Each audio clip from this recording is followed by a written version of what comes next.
Bonjour. Disturbed, c'est un bon groupe de métal. Comme plein de groupes, ils ont eu une période néo-metal début 2000. Et puis, ils se sont reconvertis dans l'alternative metal. Ils ont donc fait un nouvel album, on va le review track by track.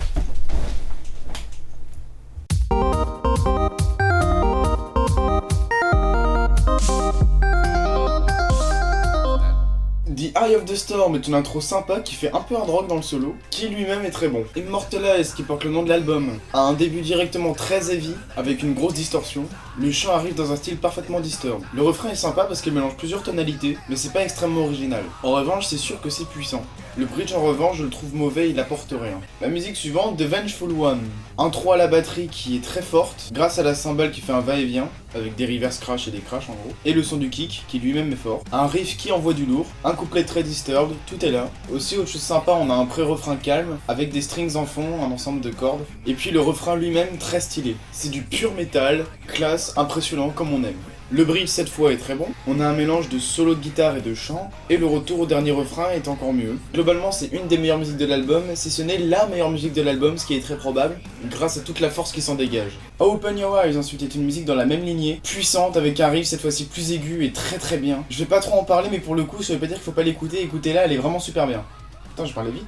La cinquième musique, The Light. Cette musique est très différente. C'est une sorte de slow dans un pur style hard rock bien ancien, mélangé au style personnel de Disturbed. C'est assez reposant, malgré une distorsion très présente. Le bridge, cependant, brise complètement cette ambiance, et ramène quelque chose de beaucoup plus violent et de métal alternatif. Avant que le dernier refrain revienne, on a un passage calme sympa. Il y a un côté Nickelback dans cette musique. C'est pas exceptionnel, ça a rien de bien fou, mais c'est sympa quand même. What Are You Waiting For?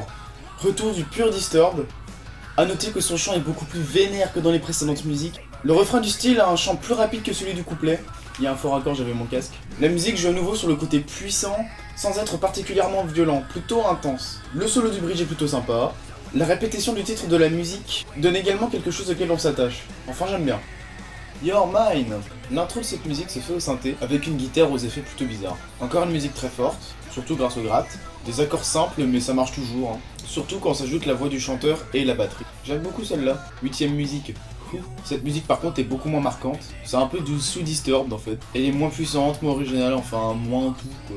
Putain, c'est marrant, je me rends compte que d'une certaine manière cette critique ressemble beaucoup à la dernière. 9ème musique, Save Our Last Goodbye. Intro qui laisse présager une musique plutôt calme, et pourtant quand les grattes partent, c'est plutôt des thèmes sombres qu'on entend. Et finalement, c'est encore du Disturbed très classique après, plutôt moins bien que la plupart des autres tracks, et de plus la musique a tendance à un peu s'éterniser je trouve. Par contre on a une outro et qui est plutôt pas mal. Alors, musique suivante, Fire It Up. Je vais revenir rapidement sur la petite polémique de cette musique. Cette chanson parle de weed, de ganja, de bœuf, enfin bref, de cannabis quoi. Et ça plaît pas trop aux fans du groupe ou juste des métalleux en général, pour plusieurs raisons. D'abord, le sujet fait un peu commercial entre guillemets pour plaire un peu aux jeunes. Et ensuite, culturellement, quand les groupes de métal font des musiques un peu délire, c'est sur l'alcool, le cannabis.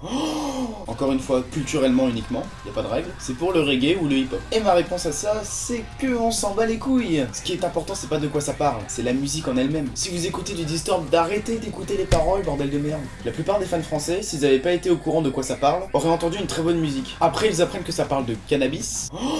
Et du coup, bah tout de suite c'est moins bien. Sauf que entre les deux, la musique elle a pas changé. Du coup, le fait est que, en attendant, c'est une très bonne musique. J'aime beaucoup les accords qui sont en aucun cas originaux, mais je trouve que cette musique a quelque chose de légèrement différent. Elle est assez puissante, et le refrain est un des plus entraînants de l'album. Il y a aussi un très bon solo que j'aime beaucoup. Et la manière de chanter au couplet est originale pour le groupe. Donc 420 Blaze It. Musique suivante, une autre musique sur laquelle il y aura quelques trucs à dire. The Sound of Silence. Et oui, si vous vous posiez la question, il s'agit bien d'une reprise de Simon & Garfunkel. Le riff d'intro est pas mal, il reprend mais pas complètement le riff de base de la musique. Le chant du groupe apporte un peu de fraîcheur à la musique originale, par contre l'instrumental derrière n'apporte rien. Et là c'est l'heure de la désillusion. Cette gratte simple avec piano, orchestre derrière, ça n'apporte rien. Ça a déjà été fait dans les innombrables covers de cette musique. La seule différence, c'est qu'en général, c'est une voix féminine qui s'y prête. Mais c'est trop peu comme différence pour faire un vrai cover. Alors j'ai désespérément attendu de la distorsion à un moment. Enfin, en fait, j'ai attendu que cette musique soit mise dans le style de Disturbed. Enfin, je veux dire, c'est le principe d'un cover. Quand on reprend une musique, c'est également pour se l'approprier